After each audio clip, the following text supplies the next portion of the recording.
If you clicked on this video, chances are you feel angry from time to time and you're looking for healthy ways to deal with your anger. So by the end of this video, you will know why journaling is highly effective for overcoming anger.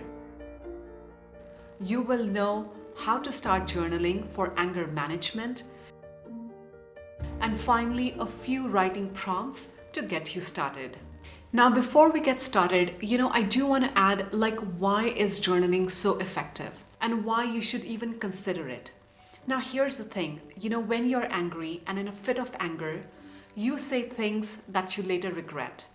And so the next time around you feel angry, you just keep everything inside and that pressure keeps building up and building up.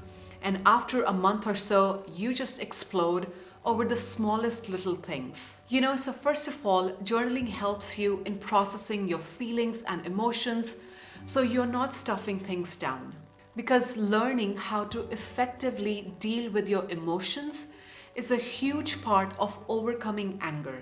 The other thing that journaling does is that it diffuses the initial charge around a situation. So say you had a fight with a loved one and you are in a fit of anger. And when you write every single thing that's going on in your head on paper, it really helps you release that pent up energy from your body and just helps you express what's really going on. Sure, the feelings don't go away, but what you will notice is that just by the process of writing down your thoughts, your feelings, you will feel relatively less anger around the whole situation. Another key in overcoming anger is to really become present to your emotional triggers. When you write in great detail what angered you, what bothered you, what was the person, what was the situation, you really start to develop awareness of your emotional triggers.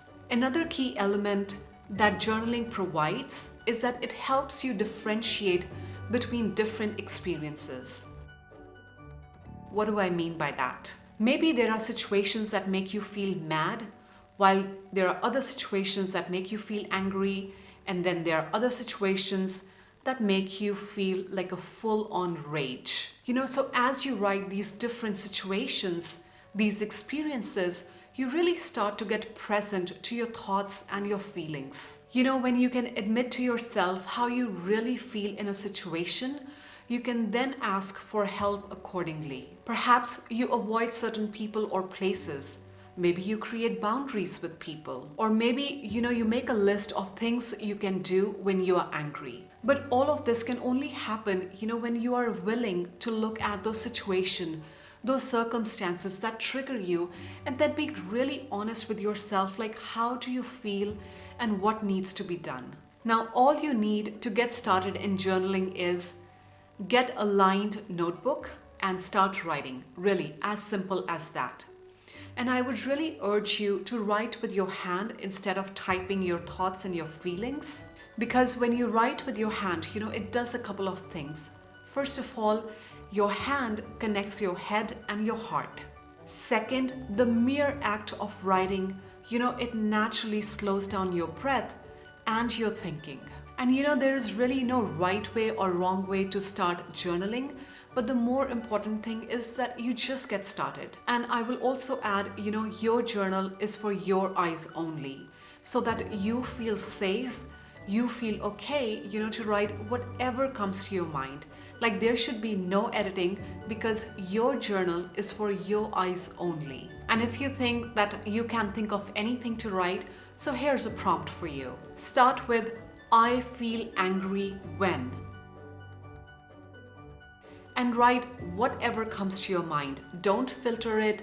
Don't make it look pretty because it's not supposed to. Just write exactly what's going on in your head. I feel angry when.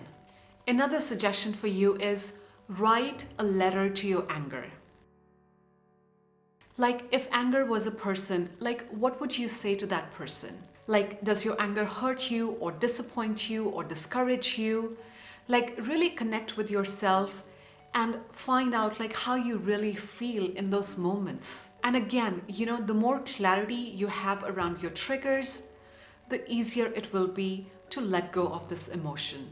Another prompt for you to consider is, ask anger, does it have a message for you? Because your feelings are a way in which your body talks to you. And in and of itself, like anger, or as a matter of fact, any other emotion is not good or bad. It just is. So ask, yourself, like, what is my anger trying to convey? Most times you already know how you need to overcome anger. You just have to trust that inner voice. There is one book that I do want to recommend if you struggle with anger, and that's The Dance of Anger by Harriet Lerner. I'll put the link in the description below so you can check it out. I hope these suggestions were helpful. Thank you so much for your time. If you like this video, please give it a thumbs up, subscribe to the channel, and I will see you in the next video.